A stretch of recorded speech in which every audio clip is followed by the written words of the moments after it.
Thanks everybody for coming and seeing the movie. They haven't given me a single instruction in terms of, but I suppose I'll introduce everyone one by one.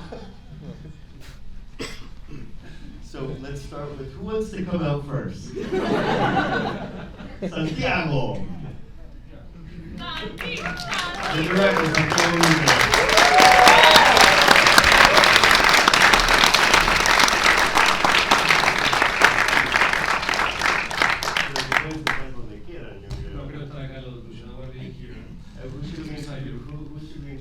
I think Axel Kuschevatzky. Axel Kuschevatzky, please.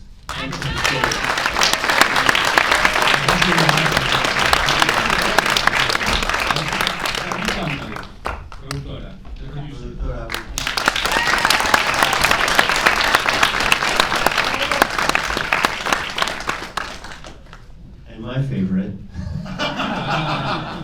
Victoria Lozano.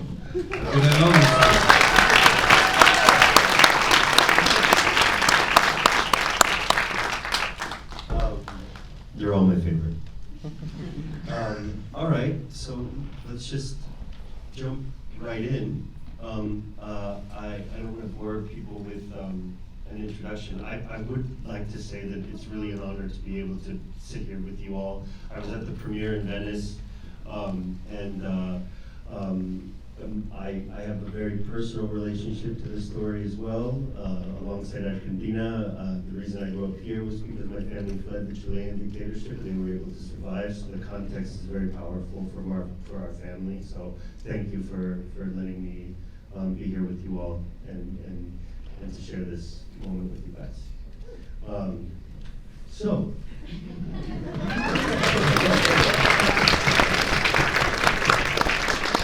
Last year's fogging up. All right, so let's just actually just start with the obvious. What can I ask you, Santiago? What's the genesis of the movie? How did it come together, and why did you want to make it? Well, thank you for what you said. It's been amazing on all the journey with this film. How since we started to show it in Venice and in many other film festivals, how people from different countries, Latin American countries who have similar stories, of course, they feel very attached to the story and very moved, but also in many places all over the world, how the film could connect, telling this story that is so Argentinian about this specific subject and this specific moment. It was well, we realized that it could connect a lot with audiences all over the world, and it was amazing. And I think it was a gift that this film gave us that we could, through talking about this trial, we realized that we were not only talking about Argentina in 1995, and we were talking about well, many relevant issues and connected to a history of many different countries. But sorry, we'll come back to your question. I mean, this trial was something I admire for my whole life. It's a unique case, like, and a very brave one that a country trial the dictatorship only 1 year after the dictatorship ended, in a context where the militaries were still super powerful. And the region was still governed by military dictatorships. So it took a lot of courage by the government to make the decision to do this trial, but also by the judges, prosecutors, and everyone, and mainly the witnesses who sat there and tell for the first time in the history the atrocities they lived, where they were kidnapped, those who would survive, or the families who look for their relatives. So it was an amazing topic, and I really wanted to do a film about this because I thought it was something that needed to be remembered, to bring back to memory for my country, but also for other places in the world. But then, well, when I began to do the research, I find out so many things that made me realize that the film was even better than what my first intuition told me. Like this thing that the prosecutor could not find a team to build a trial, so because the people in the justice were not believing that the trial will happen, or even wanting the trial to happen, so he had to team with at least 20-year-old lawyers, or not even lawyers, to do this case. It was an amazing revelation for me, which I thought it was a great image to bring to these days. How old were you when the trial was taking place? Would you? I was. How strong in your memory as No, a child? I was only 4 years old. My mother working in the justice. Like 4 years old. I was. I started with the jokes. This let me do at least 2 minutes of serious talk before going into jokes. Before we get into the comedy routine. No, yeah, my mother worked in the justice during her whole life, so I went many times to the place where the trial happened. And I was raised on these values of the justice, of the importance of justice to consolidate democracy. But I think Axel and Victoria have more memories because We're older, that's the I thing. was about to say that, and I realized that it would We be are old. sorry. We are old, You're- that's what he's saying. I'm- Let's just translate. I'm sorry, that was so good. Sorry. No, but I'd be curious in terms of like its shadow and the way it lives in the memory of your experience. I can really relate to being a baby in terms of what my parents went through and the family went through, Yeah. and how it hovers, you know, for the rest of your life, and to have like an event like this one that has specific context, especially. I think it's amazing to be able to share it with them, for people to learn more and to know more about it. I didn't know so much about this trial even, you know, before I saw the movie. So I would love it if it's not in the list of questions, but I would love to know like what your memories of this event was. Well, for your family. You came here before the trial, a year before? I was here in '84, yeah. So, but for me, is hearing about the trial from here, which was a fractured sense of sadness and happiness. Not that you're ever happy because someone is going to go spend their lives in prison, but happiness for those mothers and grandparents that look for their kids forever, that in some level you feel like justice has been taken center stage. But sad to not be there, and relieved that there was a sense of it worked, the system worked. Why? Because some people that had never done it before did it.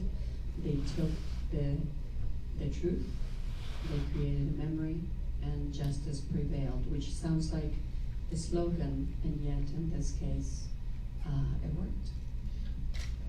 I think that we weren't completely aware of the impact of the trial, what it was going on.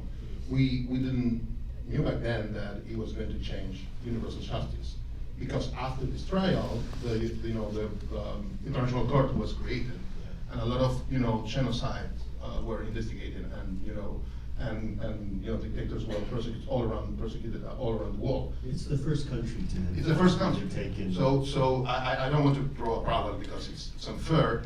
But if you think of Nuremberg as a watershed, it's something that changed history.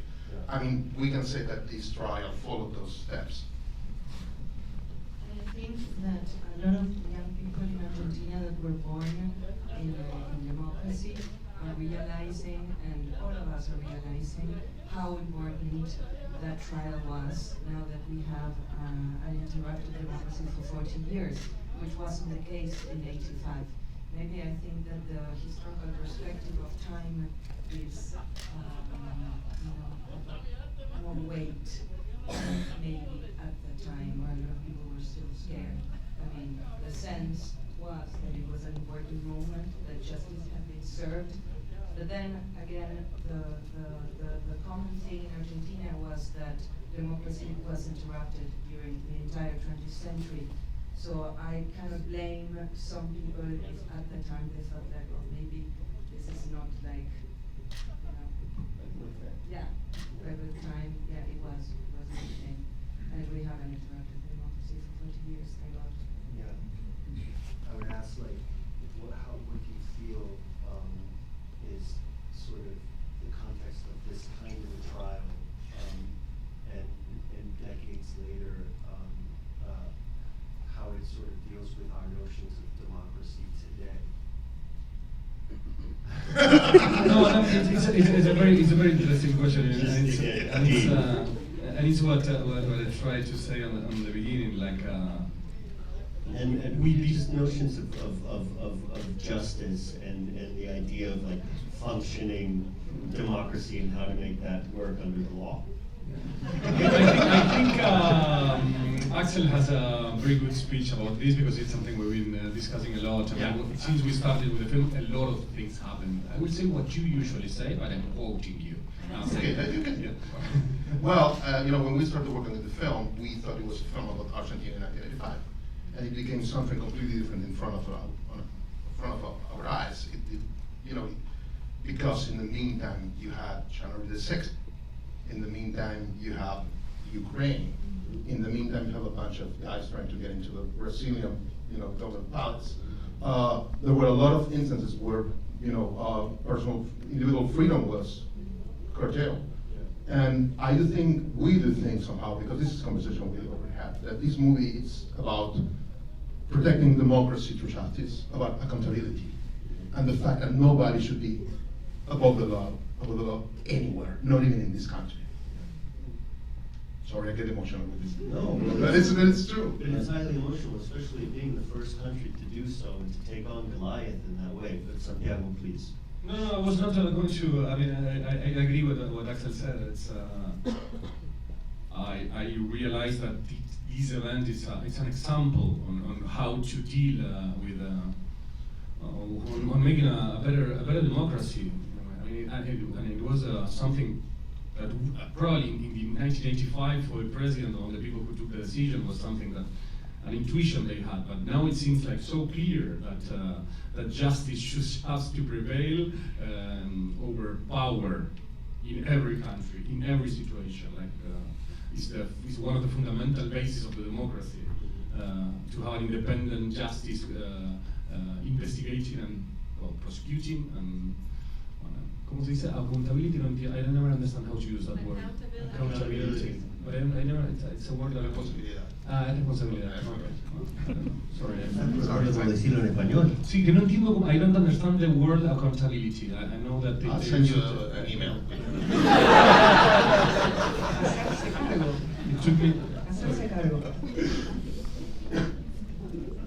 Tell a joke while I look for the next question. He doesn't understand the word Connecticut either. Oh, that's the other thing. We talked about this, so it's the C, I think it gets in the way. And, Connecticut. But I want to say that it is really about truth to power. It's truth to power today, yesterday, tomorrow, here in Ukraine, in Mongolia, or in downtown. It doesn't matter where you are. It is about truth to power. There's no time frame to ever take that step. The more that we do, and especially I look up to all the youngsters that are here today, it is your responsibility for your world to leave that legacy. It is truth to power every time.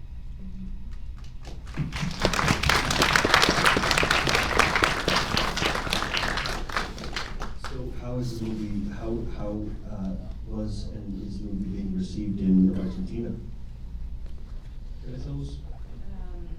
No, it's absolutely amazing. I mean, it was one of the films that brought people back to the theaters after the pandemic, and a lot of older people that were not going back to the cinemas came back. And it was like a national cause in a way. There was a sense of community with the film in the theaters that was very, very impressive. I mean, we went into the theaters, regular venues, and the people were there, were connecting with the film, were laughing, were moving, were clapping. A lot of people crying. A lot of people saw the film many times, 10 times, 15 times. And I think in Argentina at the moment, and in recent times, we're desperately trying to get points of reunion, some things we could be proud of and we could share as a community. and not only football. But after the World Cup, there is kind of this feeling for the film that Having a good year, aren't you?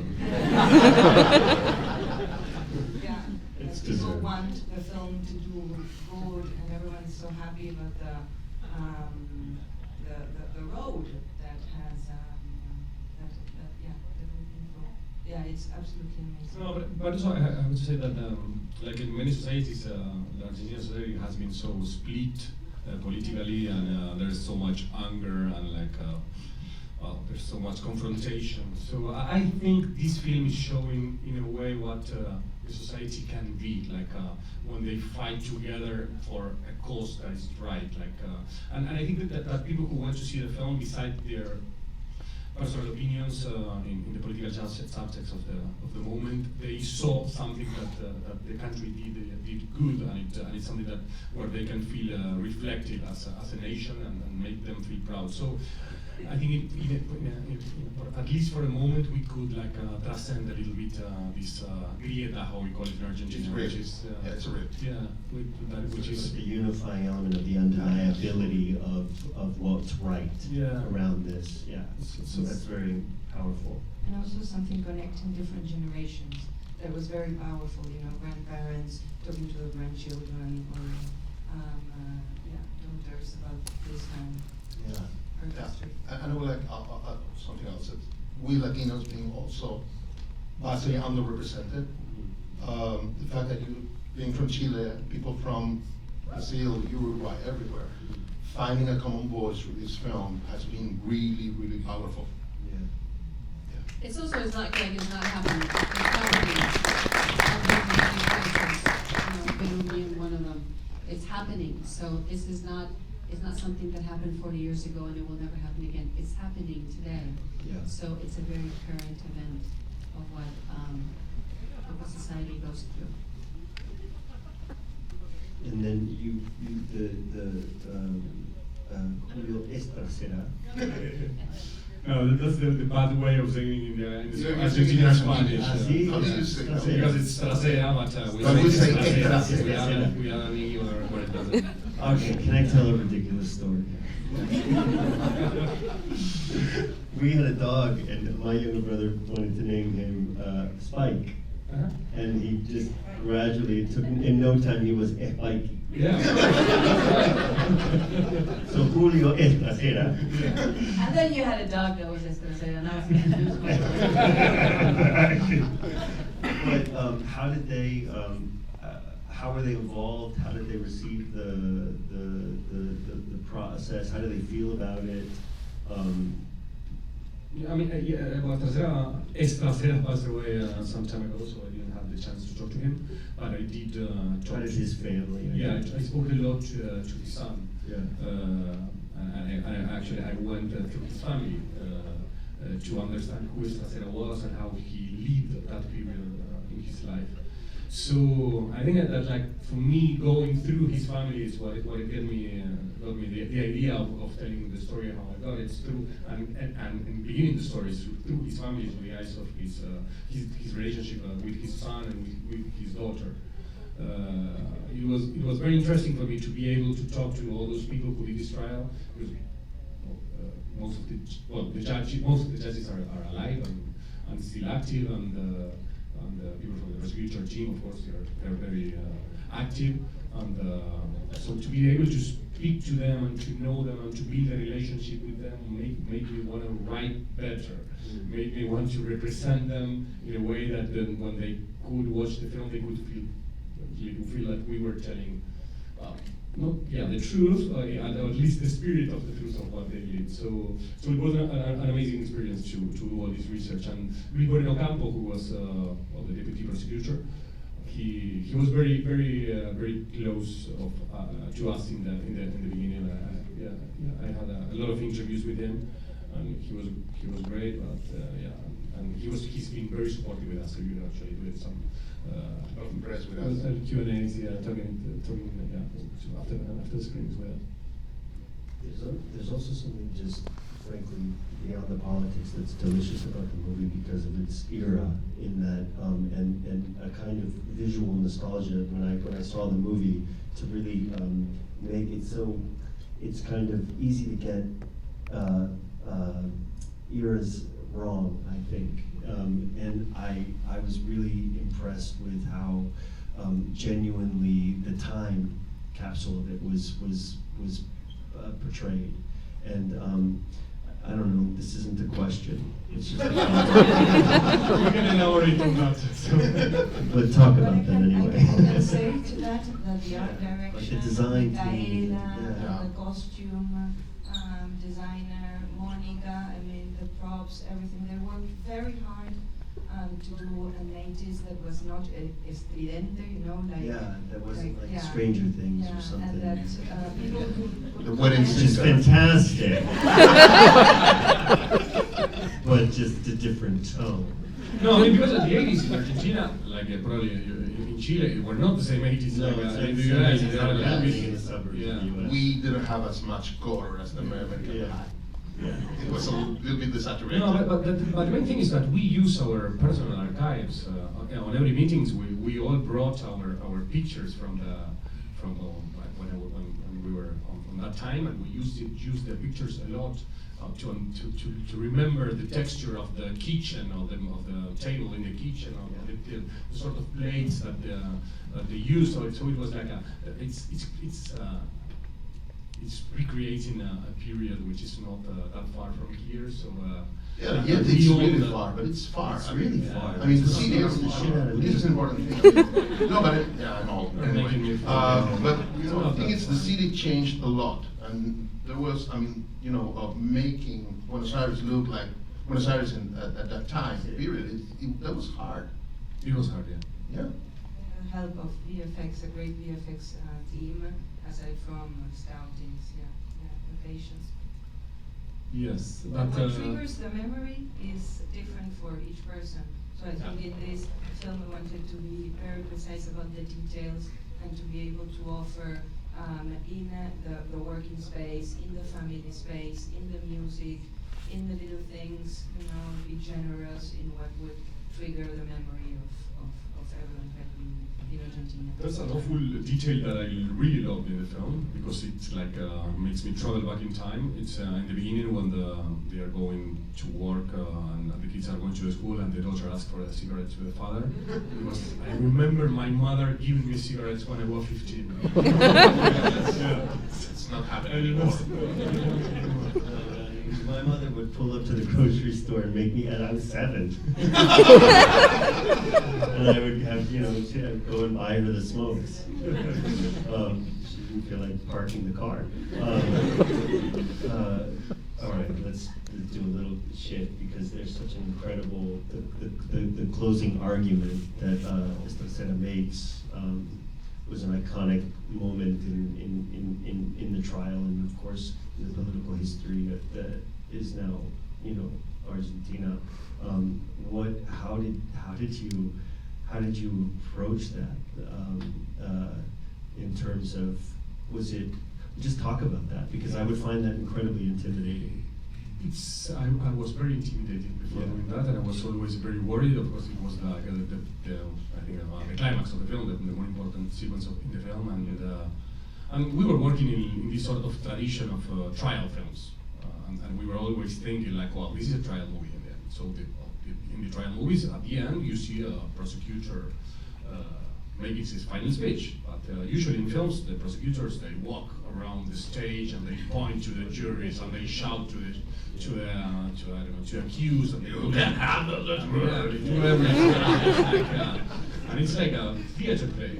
But and it's great. I love that kind of films. But I wanted to be very accurate on how our trial happened. So our trial was a guy with a paper during one day and sequence of 12 minutes reading. So I was very afraid on how we will manage to bring the intensity that the sequence was needing.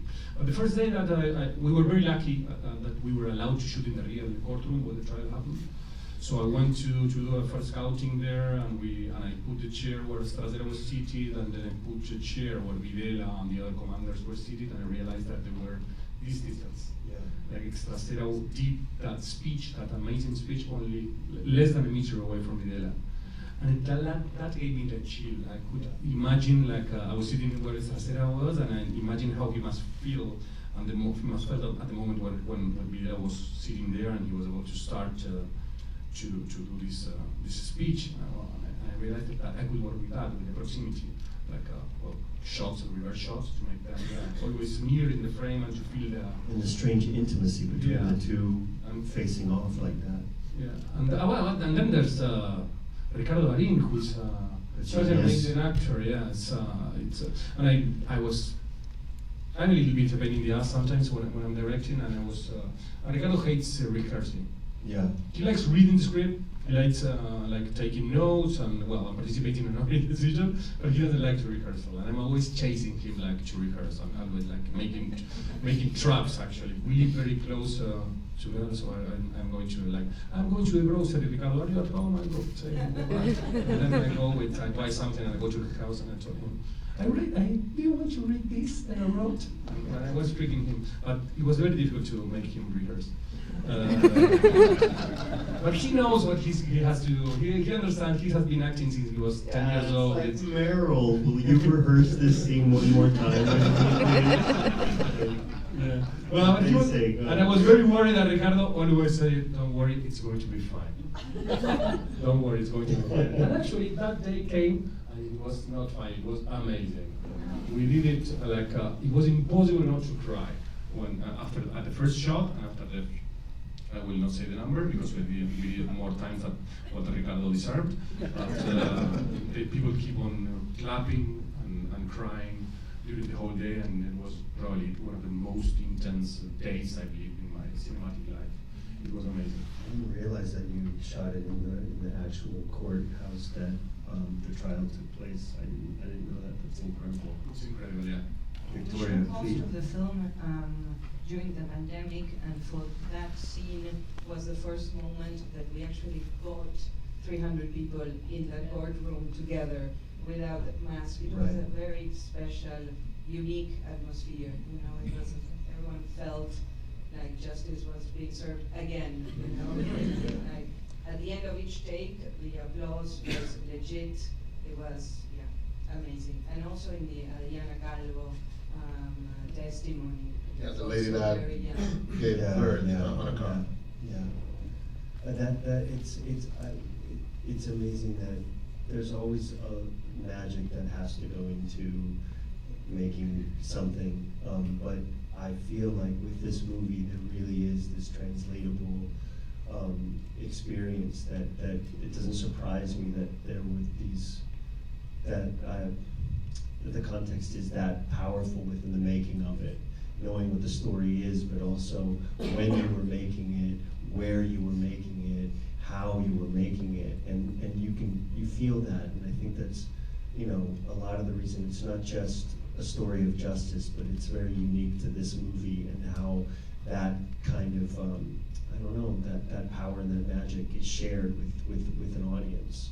You know, one of the things that Santiago did, which I think was brilliant, is that the trial was documented from behind. So you never saw the military, you never saw the victims.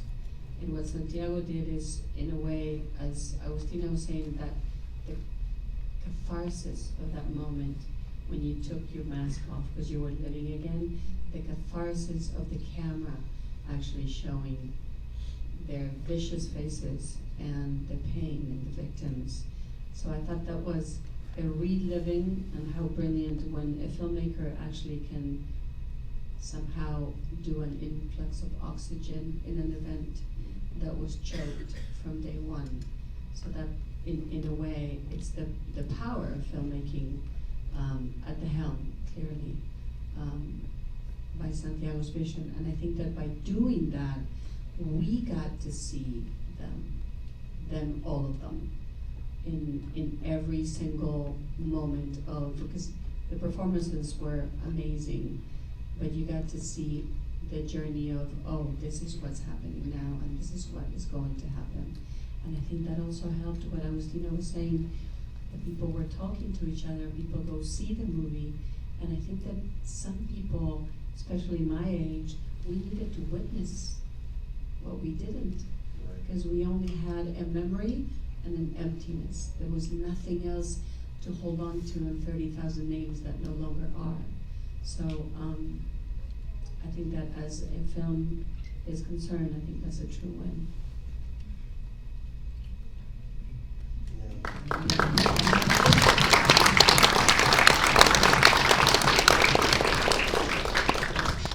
I pause because I really, can relate. I grew up in a home that these ghosts were literally shaped in an unspoken way, shaped everything, was the reason that we were there. It wasn't a conversation, but it shaped everything. So to have something that kind of can put identify a moment in time and it's also building up, it's about building collective memory. yeah. And Around justice. Around justice. there's something that is happening with the film in Argentina, and probably in other places. Like the people who have been fighting for human rights in Argentina since the 70s, and they were the ones who really fought against the dictatorship. They're using the film to be able to talk again and to make the younger generations to understand how awful was the dictatorship, how important, how difficult it was to recover democracy, and it's great that people from organizations such as Madres de Plaza de Mayo, the Mothers of Plaza de Mayo, who was one of the first human rights organizations who started to, ¿cómo se dice denunciar? Denounce. Just for people that those don't know, crimes. let's tell them what the Madre de Plaza de Mayo is. When the kidnaps started, massively, of course, the mothers started to go to the police stations to ask for their children in the police stations. Nobody told them where they were. So, but in that police station, they met other mothers who were asking for where their children were. So they started to realize that it was a connection, and they could fight together and organize together, and they started to organize a walk around the Plaza de Mayo, who is the main square. And because any kind of conversation about this was completely forbidden by the military government, the way they identified themselves was wearing the white handkerchief. Yeah. And they walked every Thursday. And they still do. Rain or sunshine, And and they they still do. walked, and they were called the crazy ones. They were called all kinds of names, and it didn't matter. They walked, they walked, they walked, they walked, and they walked and they continued to walk, and they never turned their emptiness into violence. They continued to walk with the love for their kids. That, I think, is what is important, that the kids are now learning, that you don't fight violence with violence. And those parents, those moms, and those grandmothers continue to look for those kids. And there's 133 grandkids that have been identified through the years. I think it was 3 weeks ago, that two more came forward saying that they who they were. But those women walked and walked and walked, and in a way, I can only say this for me, but for me, having marched with some of those kids, this is my dedication to them. This film belongs 100 in my heart, 100%. It belongs to those women.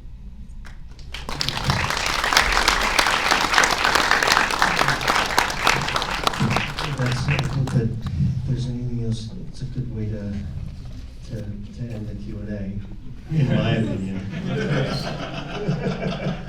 I know there's more you want to say. Yeah, no, I'm okay. Yeah.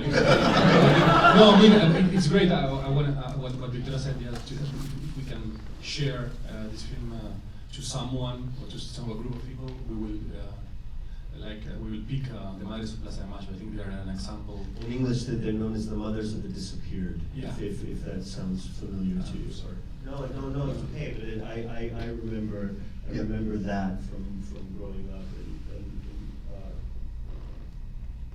No, yeah, they did a magnificent work. Not long ago, like 2 weeks ago, they discovered. They're still working on discovering the babies that were Finding out they were babies that are kidnapped, that are people that are around 40 something, Yeah. that are regaining their own identities. Yes. Yeah. We have to do a film about that too. Yeah, Right? right. Sequel, Argentina 1986. Coming soon. All right, bravo. Well done.